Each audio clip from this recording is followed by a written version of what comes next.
Hello friends, ఊరగాయ పెట్టా అని చెప్పాను కదండి. చూడండి, 3 డేస్కి మళ్ళీ ఒకసారి అయితే కలిపెడుతూ ఉన్నాను.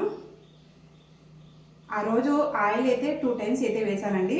ఆ రోజు అస్సలు ఆయిల్ కనుక రాలేదనమాట. ఈరోజు బాగా ఊరినట్టుంది, ఆయిల్ అంతా పైకి వచ్చేసింది అనమాట.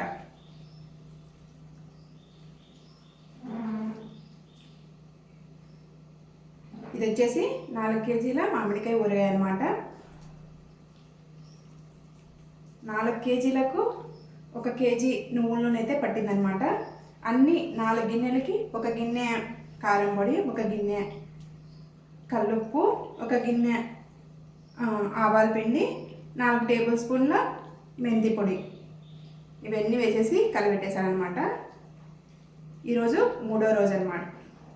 3 రోజులకి బాగా కలిపెడుతుంటే బాగా అంతా కలిసిపోతుంది. మనం అలానే ఉంచేస్తే పైకి వచ్చేస్తుంది అనమాట ఆయిల్ అంతా. చూడండి, పైకి అయితే బాగా తేలిపోయింది అది కదా. ఇప్పుడు మళ్ళీ కలిపెట్టేసరికి అంతా ఊరగాయలు కలిసిపోయింది,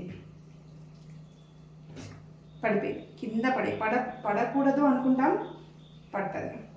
ఏది జరగకూడదు అనుకుంటామో అదే జరిగింటుంది అనమాట.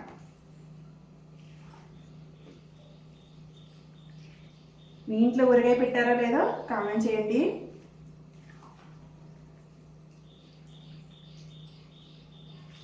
చూడండి, దగ్గరికి పెట్టి చూపిస్తున్నాను.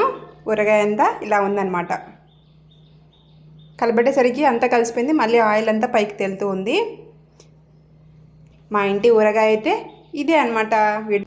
అత్తయ్య ఉండి ఫ్రిడ్జ్లో పెట్టేయమనిందండి. నేనే ఒక 5 రోజులు ఊరనీలేండి అని చెప్పేసాను అనమాట. ఈరోజు 3rd డే, ఇంకా రేపు 4th డే, ఎల్లుండి 5th డే అనమాట. 5th డే నేను ఇంకా దీన్ని ఫ్రిడ్జ్లో పెట్టేస్తే మనకు సంవత్సరం పాటు నిల్వ ఉంటుంది. మా ఇంటి ఊరగాయ అయితే ఇదే అనమాట.